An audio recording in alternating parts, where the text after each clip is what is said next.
Carmen Rodriguez was waiting at the restaurant when Maria arrived, dressed in a flowing white dress that looked expensive and out of place in the small island establishment. She had already ordered wine and was studying the menu with the careful attention of someone who had never actually planned to eat anything. "Maria, so wonderful to finally meet you properly," Carmen said, standing to embrace her with the kind of fake warmth that immediately put Maria on guard. "I've heard so much about your work." They sat down at a table positioned so that Carmen could see everyone who entered or left the restaurant. Maria noticed that two men at the bar were paying more attention to their table than to their drinks, and a woman near the door kept glancing in their direction. "Tell me about your travel writing," Carmen said as she poured wine for both of them. "What draws you to these remote locations?" Maria had prepared for this question. "I specialize in authentic experiences, places where travelers can connect with local culture without the commercialization of major tourist destinations." "And what have you discovered about our little island?" "It's exactly what I was hoping to find. Genuine fishing community, unspoiled natural beauty, people who still live according to traditional rhythms." Carmen smiled and sipped her wine. "How refreshing to meet someone who appreciates simplicity. So many visitors these days want excitement, adventure, things that can disturb the peaceful life our residents have built here." There was definitely a threat buried in that statement. Maria responded with enthusiasm about the island's tranquil atmosphere, while internally noting that Carmen had positioned herself as a protector of the community's interests.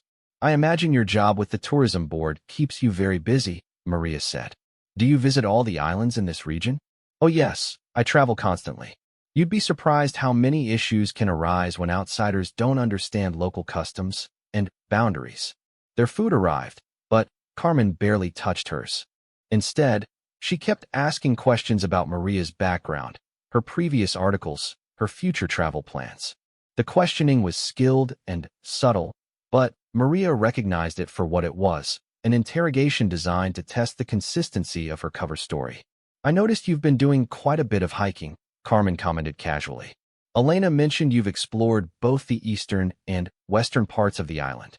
I love nature photography. The coastline here offers so many different perspectives. You must be very dedicated to your craft. Most people would find those trails challenging, especially in this heat."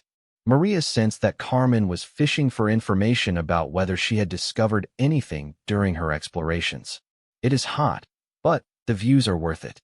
Though I have to admit, I got a bit lost yesterday and ended up in some rocky area where I definitely shouldn't have been wandering alone." "Oh, what part of the island was that?" "Somewhere on the western shore.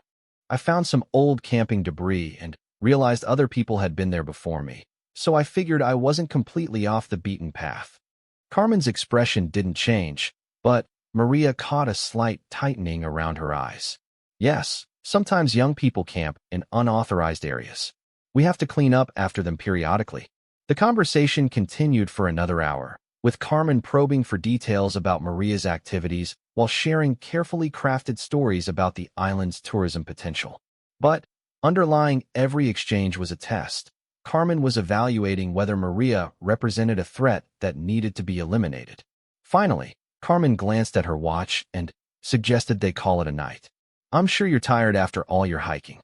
And I have an early morning tomorrow. I need to visit some of the other islands in my territory." As they walked back toward Casa Azul, Carmen made her final move. "I hope you don't mind me saying this, but you should be careful about wandering too far from the village paths. These islands can be dangerous for people who aren't familiar with them." "What kind of dangers?" Maria asked innocently. "Oh, the usual things. Unstable rocks, sudden weather changes, strong currents if you get too close to the water. And sometimes there are people in remote areas who prefer not to be disturbed by strangers." "Thanks for the warning. I'll be more careful." They parted ways with fake smiles and promises to stay in touch. But as soon as Carmen was out of sight, Maria felt her phone vibrate with a text message. The satellite phone, hidden in her room. She climbed the stairs to her room as casually as possible, but once inside, she quickly retrieved the phone and read the message from her contact. What she learned made her blood run cold. Carmen Rodriguez was indeed connected to drug trafficking operations, but not as a coordinator. She was a cleaner, someone brought in to eliminate problems that couldn't be solved through intimidation. Her real name was Carmen Vega, and she was wanted by law enforcement agencies in 3 countries for murders disguised as accidents. Maria realized that tonight's dinner hadn't been an interrogation. It had been Carmen's final evaluation before deciding how to eliminate her. And, based on the conversation, Maria suspected she had failed the test. She quickly packed her most essential items in her camera bag, including the satellite phone and all the evidence she had gathered so far. If she was going to survive the night, she needed to get away from Casa Azul and find somewhere safe to hide until she could meet with Miguel and Fernando in the morning. Moving as quietly as possible, Maria slipped out of the guest house through a back door and made her way through the village using side streets and shadows. She could see lights in Carmen's rental house and the silhouettes of people moving around inside. Whatever they were planning, it was happening tonight. Maria made it to the edge of the village and followed a path she had scouted earlier that led toward Miguel's garden. The moon was nearly full, providing enough light to navigate by, but also making her visible to anyone who might be looking. She had almost reached the clearing where Miguel lived when she heard voices behind her on the trail. Someone was following her, and they weren't trying to be quiet anymore. Maria left the trail and plunged into the dense vegetation, hoping to lose her pursuers in the darkness. Branches caught at her clothes and scratched her arms, but she pushed forward, driven by the knowledge that capture meant certain death. Behind her, she could hear at least 2 people crashing through the undergrowth. They had flashlights and were calling to each other in Spanish, coordinating their search pattern. She reached a small ravine and dropped down into it, pressing herself against the rocky wall and trying to control her breathing. The voices passed overhead, moving away from her position, but she knew they would be back once they realized they had lost her trail. After waiting for what felt like hours, but was probably only minutes, Maria climbed out of the ravine and continued toward Miguel's clearing using a different route. She finally reached his small house just before dawn, exhausted and bleeding from dozens of scratches. Miguel was already awake, preparing coffee over his fire pit. He took one look at her condition and quickly brought her inside his house. "They came for you," he said. It wasn't a question. "Carmen Rodriguez. She's not from any tourism board. She's a killer, and I think she decided I know too much." Miguel nodded grimly. "Fernando is already preparing the boat. We need to get you to Diego's hiding place before they expand their search. What about you and Fernando? If they know I talked to you, we've been planning for this possibility for months," Miguel assured her. "We have our own escape routes if necessary." Fernando appeared in the doorway, carrying a small backpack and looking worried. "The boats are already searching the harbor area. We need to leave now if we're going to reach the northern caves before they think to look there." The 3 of them set off immediately, following paths that only the brothers knew. They moved single file through dense forest, staying away from any areas where they might be visible from the water or the air. After an hour of difficult hiking, they reached the northern shore of the island. The coastline here was dramatically different. Tall cliffs dropped into deep water, and the vegetation was sparser due to constant exposure to salt spray and wind. Fernando led them along a narrow ledge that hugged the cliff face. It was treacherous footing, especially with waves crashing against the rocks below, but it was the only way to reach the hidden cave entrance that Diego had found. There, Fernando pointed to what looked like a crack in the cliff face. "Your brother was a good climber. It took us 3 tries to figure out how he had gotten inside." The cave entrance was indeed hidden, accessible only by squeezing through a narrow opening that was invisible from more than a few feet away. Inside, the cave opened into a larger chamber that had clearly been used as a hiding place for centuries. Miguel produced a powerful flashlight and began searching the cave systematically. They found evidence that Diego had indeed used this place as a base of operations. Empty water bottles, food wrappers, and, most importantly, a waterproof case hidden behind a stack of rocks. Inside the case, they discovered everything Diego had been working toward. Hundreds of photographs documenting drug shipments, detailed maps of trafficking routes, recordings of radio communications, and, most damaging of all, a complete list of officials and business people involved in the operation. But the most shocking discovery was a video recording Diego had made the night before he disappeared. In it, He explained that he had gathered enough evidence to destroy the entire network, but that he suspected his presence had been discovered. "If you're watching this," Diego said on the recording, "it probably means something happened to me. But the truth needs to get out. These people are destroying communities throughout the Caribbean, and they're protected by corruption that reaches very high levels." Maria felt tears on her cheeks as she watched her brother's face, knowing that this was probably the last video he ever made. "There's more," Fernando said, pointing to another waterproof case that was partially buried under rocks in the back of the cave. This case contained copies of financial records that Diego had somehow obtained, showing money transfers between the drug operation and legitimate businesses throughout the region. The scope of the corruption was staggering. Politicians, police officials, business leaders, and even some tourism board members were all involved. "This is enough to bring down the entire network," Miguel said, studying the documents. "But only if we can get it to people who will act on it." "That's going to be the challenge," Maria replied. "Carmen and her people will be watching every way off this island." As if summoned by her words, they heard the sound of helicopter rotors approaching from the south. "They're bringing in air support," Fernando said. "We need to get out of here now." But as they prepared to leave the cave, Miguel stopped them. "Wait, there's something else we need to discuss." He pulled out a folder from his own backpack. "I've been documenting this operation for 2 years, waiting for the right moment to act. Your brother's evidence, combined with what I have, could shut down trafficking operations across the entire region." But Maria sensed there was more. "But if we expose this, everyone on this island becomes a target. The people running this operation won't just disappear, they'll eliminate anyone who might testify against them." Maria understood the dilemma. Exposing the truth would destroy the criminal network, but it would also put every innocent resident of San Felipe Island in danger. "What do you suggest?" Fernando had been monitoring the helicopter with a small pair of binoculars. "First, we need to survive the next few hours. That helicopter is landing at the lighthouse, and I can see boats converging on the northern shore. They know we're here. They're searching everywhere," Miguel replied. "But this cave has hidden people for hundreds of years. We can wait them out." Over the next 6 hours, they remained hidden while search teams combed the cliffs above and boats patrolled the waters below. Maria used the time to organize all the evidence and create multiple copies using Miguel's portable scanner and backup drives. Finally, as evening approached, the search teams moved to other parts of the island. Fernando scouted the area and determined that they had a narrow window to escape. "There's a fishing boat owned by my cousin waiting in a cove about 2 miles east," he explained. "He's not involved in any of this, and he can get us to the mainland." The journey to the fishing boat was harrowing. They had to cross open ground where they could be spotted by the helicopter, which was still circling the island.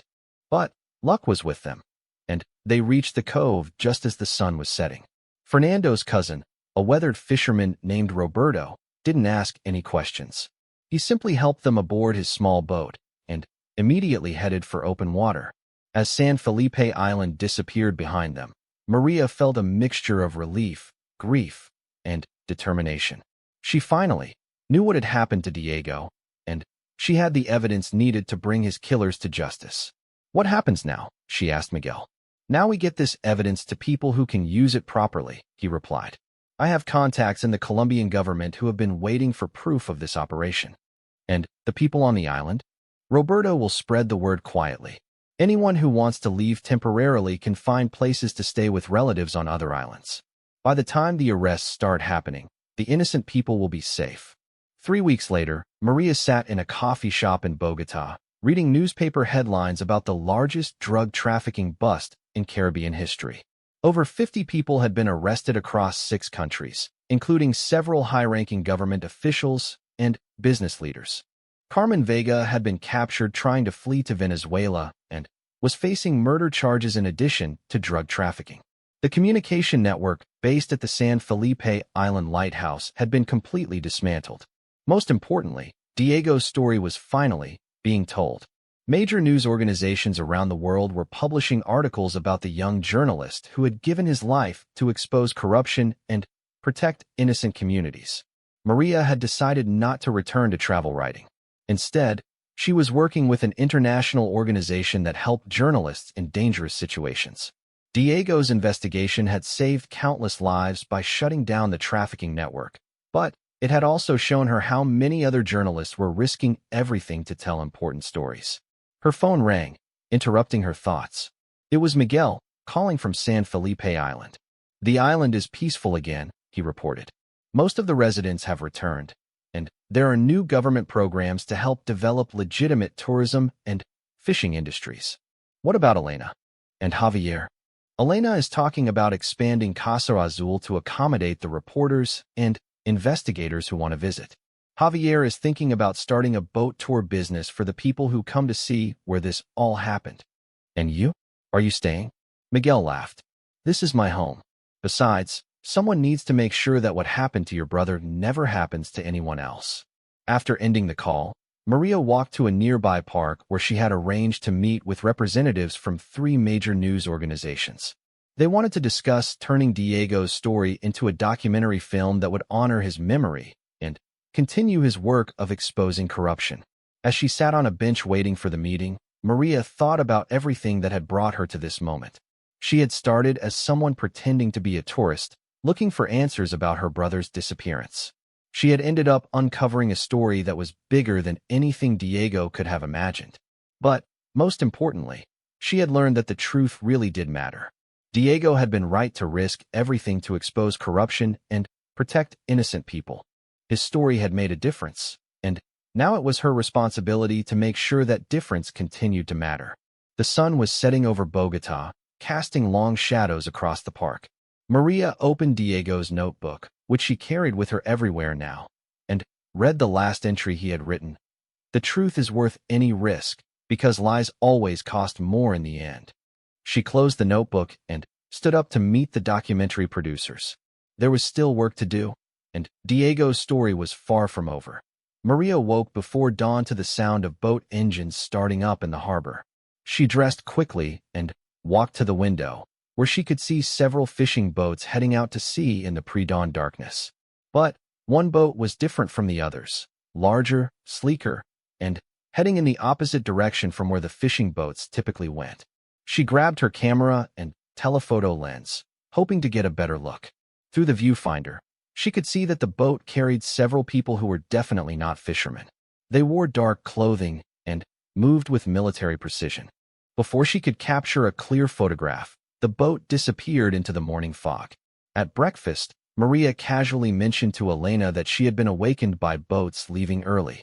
"The fishermen here work so hard," she commented. "I saw them heading out while it was still dark." Elena's response was carefully neutral. "Yes, fishing is hard work. The best catches come early in the morning." But Maria noticed that Elena's hands trembled slightly as she poured coffee, and she avoided making eye contact.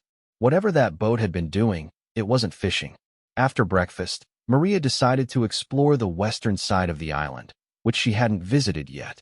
She told Elena she planned to spend the day hiking and photographing wildlife, then packed her camera bag with extra water and snacks.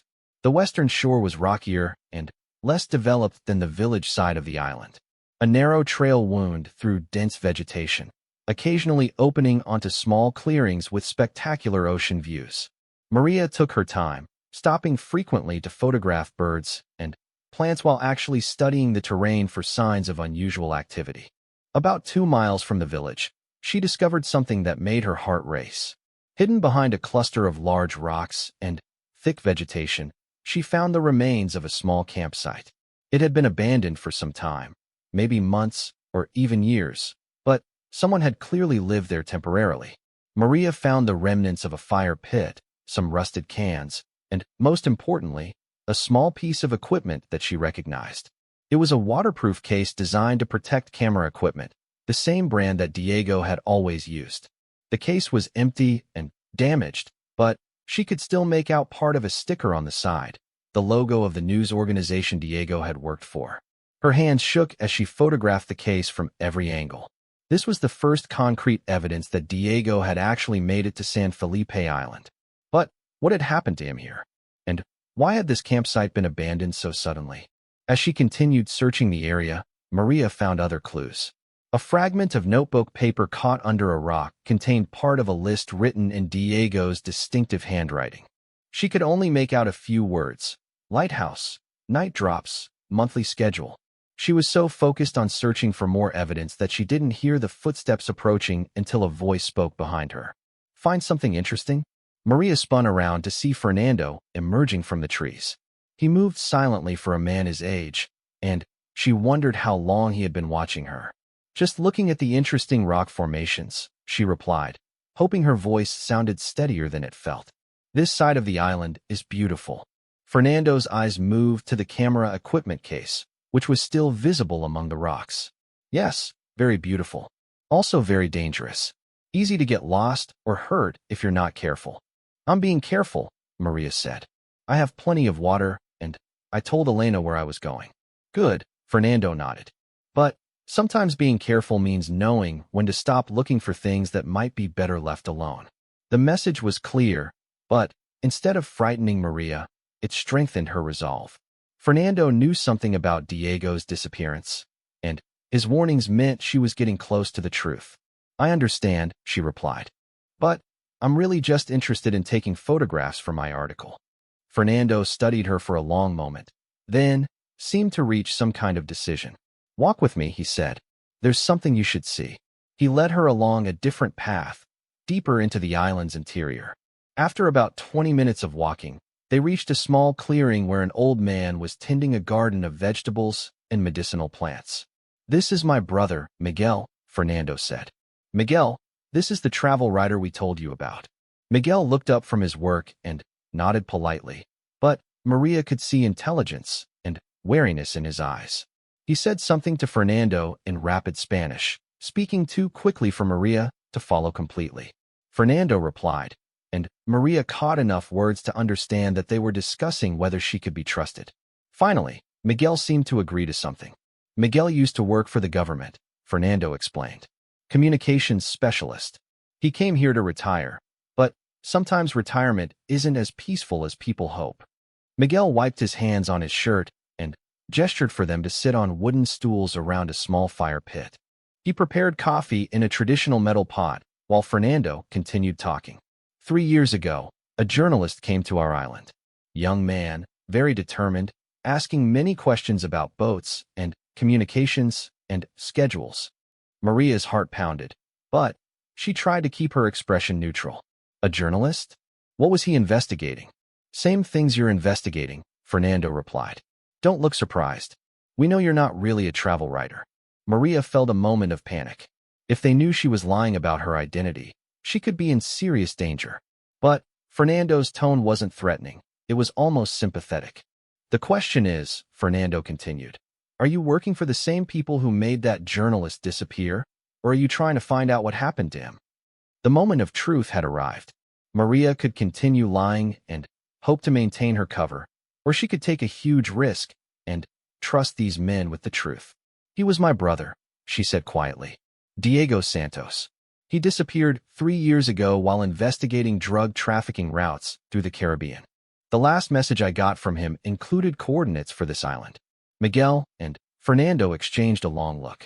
Then, Miguel spoke for the first time in accented but clear English. Your brother was a good man. Brave, but perhaps too brave for his own good. You knew him? Maria asked. He stayed in our village for almost a week, Miguel explained. Very careful, very professional. He asked the right questions, and he listened to the answers. What happened to him? Fernando poured coffee for all of them before answering. To understand that, you need to understand what really happens on this island. Over the next hour, the two brothers told Maria a story that was both simpler and more complicated than anything she had imagined. San Felipe Island had been used for decades as a refueling and communication point for boats moving drugs between South America and North America. The operation was sophisticated, involving corrupt officials, sophisticated technology, and carefully planned schedules. Most of the island's residents knew something was happening, but they stayed quiet because they had families to protect and few alternatives for making a living. The people running the operation weren't unnecessarily violent, but they made it clear that cooperation was not optional. The lighthouse isn't just a lighthouse, Miguel explained. The communication equipment you saw is used to coordinate drug shipments. Boats come at night, refuel, transfer cargo, and disappear before dawn. Your brother figured this out, Fernando added.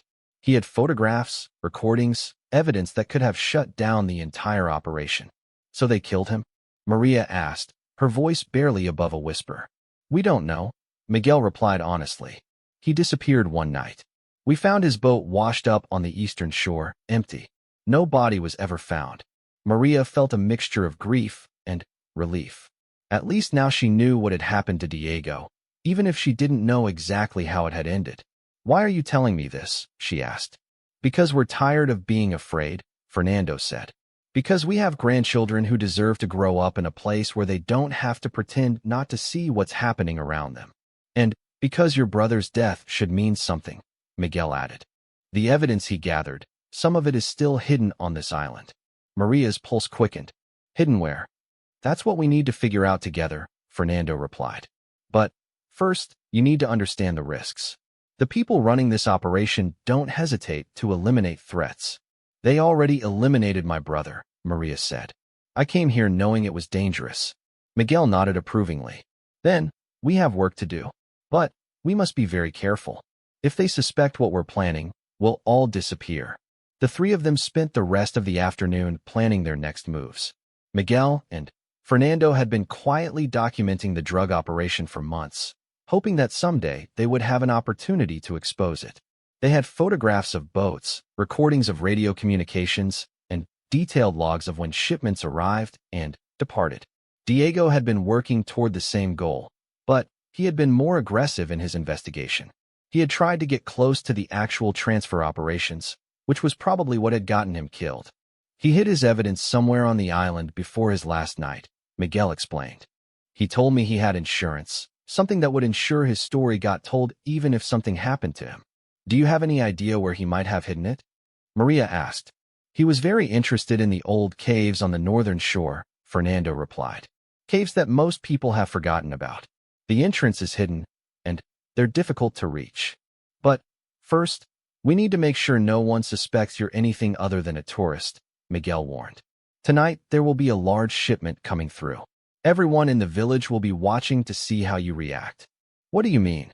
On shipment nights, all the tourists and visitors are usually encouraged to stay in their rooms, Fernando explained. Elena will probably suggest that you get some rest early because you've been hiking all day. And if I don't follow that suggestion, then people will start asking questions about what kind of tourist you really are. That evening, Maria returned to Casa Azul and followed the script exactly as Miguel and Fernando had predicted. Elena suggested that she rest early after her long day of hiking, mentioning that the fishing boats would be working late and might be noisy. Maria agreed and went to her room, but she didn't sleep. Instead, she positioned herself by the window where she could observe the harbor without being seen. Just after midnight, boats began arriving.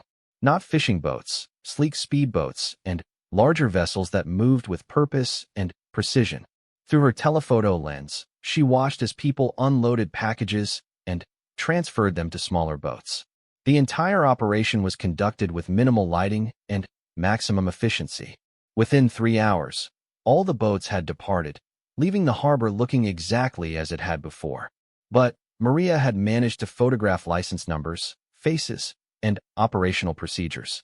Combined with Diego's hidden evidence, this might be enough to expose the entire network. The next morning, Elena was unusually talkative at breakfast, asking detailed questions about Maria's hiking trip and her plans for the day. Maria realized she was being tested, probably to determine whether she had noticed anything unusual during the night. She played her role perfectly, complaining about being awakened by engine noise and expressing frustration that her sleep had been interrupted.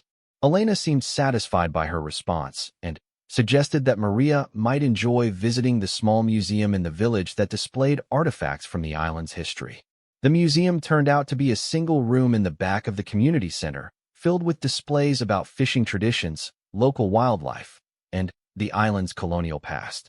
Maria dutifully photographed everything and made notes, maintaining her cover while her mind raced with plans for finding Diego's hidden evidence. She was studying a display about the island's geography when she noticed something significant.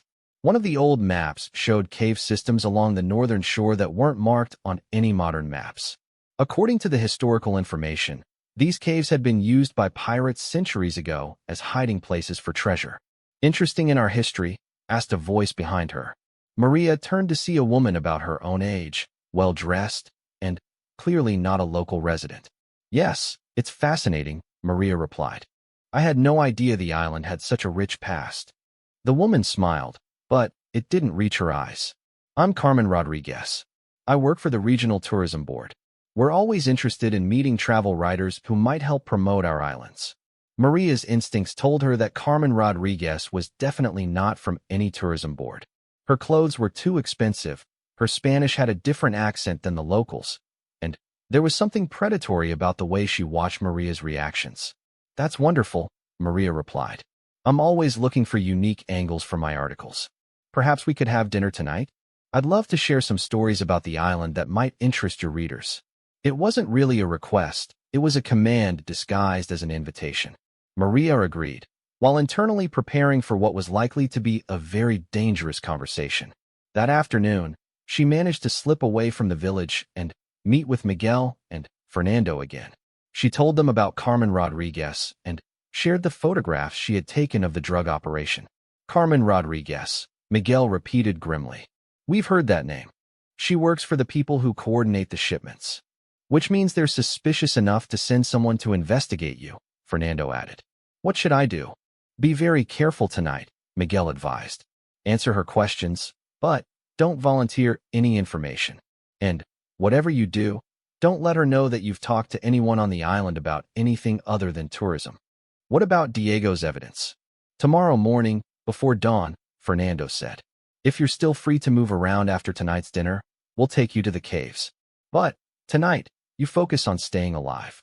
As Maria walked back toward the village, she felt the weight of everything that was about to happen.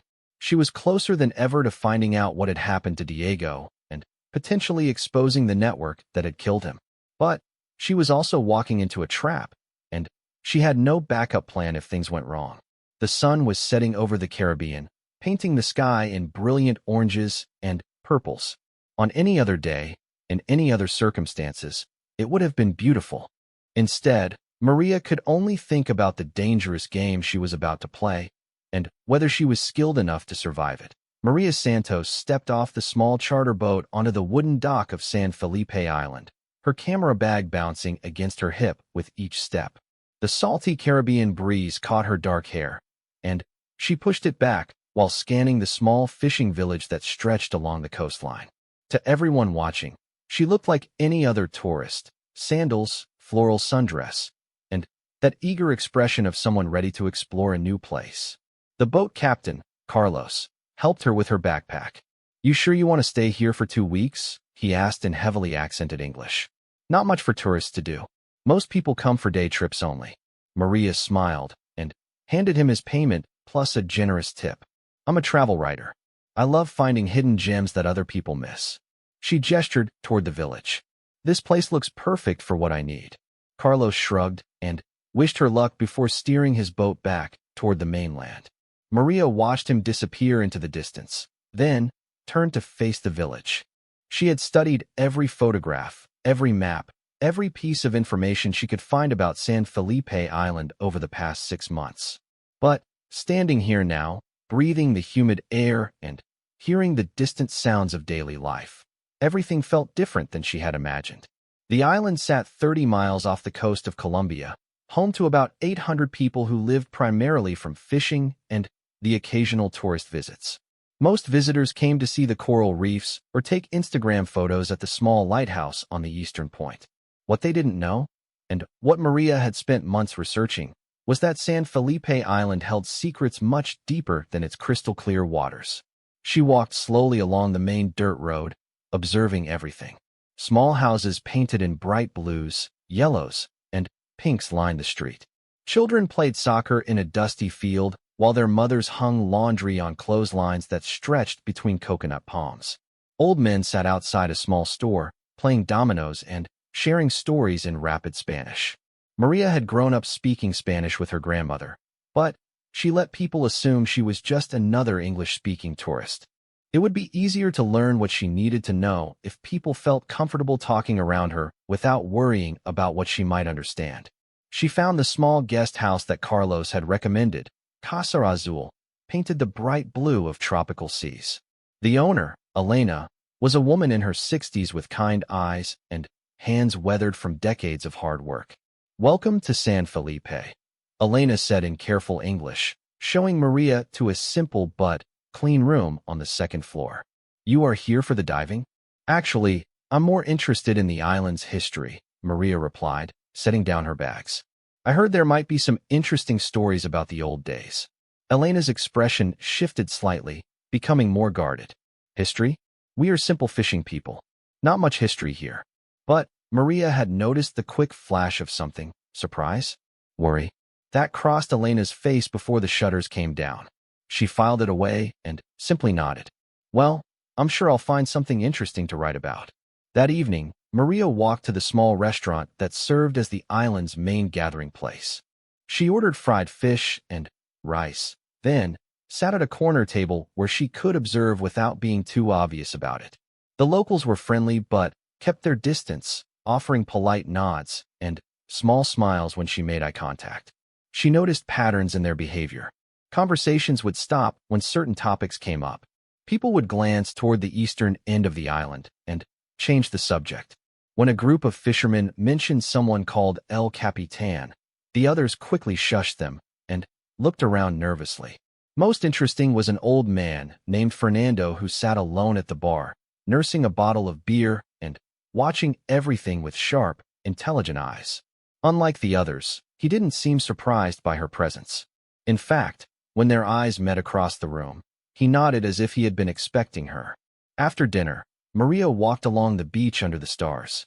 The waves lapped gently against the shore, and she could hear music drifting from the village behind her. It was peaceful, but she could sense undercurrents of tension that had nothing to do with tourist activities. Her phone had no signal, which she had expected. The island's isolation was part of what made it perfect for her purposes. She had told her editor at the travel magazine that she would be out of contact for 2 weeks, researching an article about undiscovered Caribbean destinations. That was technically true, though it wasn't the whole truth. The real reason Maria Santos was on San Felipe Island had nothing to do with travel writing.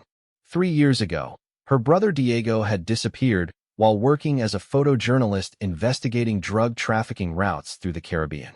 The last message she received from him was a text with coordinates that led to this island, and the words, "Found something big.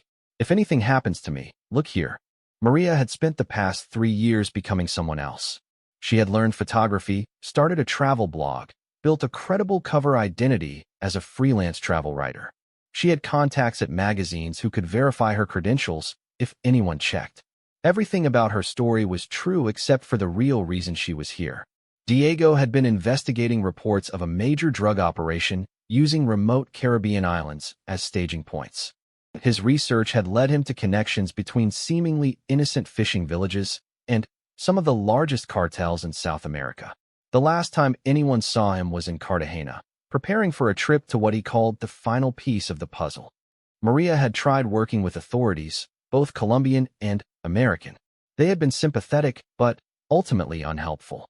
Diego was just one of many journalists who had vanished while investigating dangerous stories. The case went cold, and life moved on for everyone except Maria. She couldn't move on. Diego was her twin brother, her best friend, the only family she had left after their parents died in a car accident when they were in college. If there was even a chance that she could find out what happened to him, she had to try. So she had created this elaborate plan. 2 years of preparation, learning Spanish fluently, developing photography skills, building a legitimate online presence as a travel writer. She had even published several real articles in travel magazines to establish her credentials. When she finally felt ready, she had begun retracing Diego's last known movements. The trail had led her to 3 islands. The first 2 had turned up nothing, just normal fishing communities with no signs of unusual activity. But something about San Felipe felt different. The nervous glances, the careful conversations, the way people seemed to be watching each other as much as they were watching her. As she walked back toward Casa Azul, Maria passed the small church at the center of the village. Through the open doors, she could see candles flickering in front of a statue of the Virgin Mary. An elderly woman knelt in a front pew, her lips moving in silent prayer. Something made Maria step inside. The woman looked up as she entered, and Maria saw tears on her weathered cheeks. "Perdón," the woman whispered, starting to get up. "No need to apologize," Maria replied softly in Spanish, then caught herself and switched to English. "I mean, it's okay." But the woman had heard her perfect Spanish. Her eyes widened with surprise, then narrowed with suspicion. She crossed herself quickly and hurried out of the church, leaving Maria alone with the flickering candles and the feeling that she had just made her first mistake. Back in her room, Maria lay awake listening to the sounds of the island at night. Waves against the shore, palm fronds rustling in the breeze, the distant sound of voices, and music from the village center. But underneath it all, she sensed something else, a tension that spoke of secrets carefully guarded. She thought about Diego, about the last conversation they had shared over video call 3 years ago. He had been excited about his investigation, but also worried. "I think I'm close to something big, Maria," he had said. "But if I'm right, there are people who would do anything to keep it quiet. Maybe you should step back," she had suggested. "Let someone else take over." "I can't do that. These stories need to be told. People deserve to know the truth." It was so typical of Diego, always believing he could make a difference, always convinced that the truth was worth any risk. Maria had loved that about him and worried about it in equal measure. Now, lying in a strange bed on an island where everyone seemed to be hiding something, she wondered if she was following in his footsteps in more ways than one. But she couldn't turn back now. She had come too far and invested too much to give up at the first sign of difficulty. The next morning, Maria woke early and walked to the small cafe near the harbor for breakfast. She ordered coffee and fresh fruit, then sat outside where she could watch the fishing boats returning from their night trips. The fishermen worked efficiently, unloading their catches and preparing for the day ahead. She struck up a conversation with a young man named Javier who spoke some English and seemed less guarded than the others. He told her about the island's daily rhythms, the seasonal changes in fish populations, and the challenges of making a living from the sea. "Sometimes we see strange boats at night," Javier mentioned casually while cleaning fish. "Big boats that don't fish. They come and go very quickly. Maybe they're research vessels?" Maria suggested. "Scientists studying the coral reefs." Javier shrugged. "Maybe, but they don't come during the day, and they don't stop to talk with anyone." Before Maria could ask more questions, an older man approached and spoke sharply to Javier in Spanish, telling him to focus on his work and stop bothering the tourist. Javier immediately fell silent and turned his attention back to the fish. The older man studied Maria with suspicious eyes. "You are the travel writer, yes? Elena told us about you." "That's right. I'm researching an article about authentic Caribbean experiences. San Felipe is very quiet. Not much to write about. Maybe you should visit San Andres or Providencia. Much better for tourists." There was something in his tone that made it clear this wasn't a helpful suggestion, it was a warning. Maria smiled politely and agreed that those islands were certainly more developed, but explained that she was specifically interested in smaller, less touristy destinations. The man nodded slowly, but his expression remained unfriendly. "Just be careful. Island life can be dangerous for people who don't understand it." After he walked away, Javier kept his eyes focused on his work, but he whispered quietly without looking at her. "Be careful who you talk to. Not everyone here wants strangers asking questions." Maria spent the rest of the morning walking around the village, taking photographs and making notes like a typical travel writer would. She photographed the colorful houses, the fishing boats, the small market where women sold vegetables, and handmade crafts. Everyone was polite, but distant. In the afternoon, she decided to hike to the lighthouse on the eastern point of the island. The path was well marked and led through a grove of coconut palms, then up a rocky slope to the lighthouse itself. The structure was old but well-maintained, painted white with red trim. From the base of the lighthouse, Maria had a panoramic view of the surrounding ocean. She could see for miles in every direction, and she understood why this location would be strategically valuable. Ships passing between the island and the mainland would be clearly visible, and radio communications could reach a considerable distance. As she was taking photographs, she noticed something unusual. Behind the lighthouse, partially hidden by vegetation, there was a small building that looked much more modern than anything else on the island.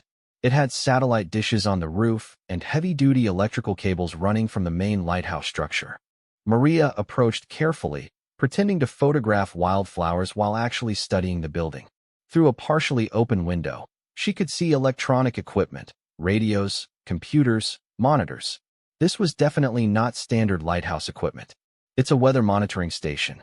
Maria spun around to find Fernando, the elderly man from the restaurant, standing behind her.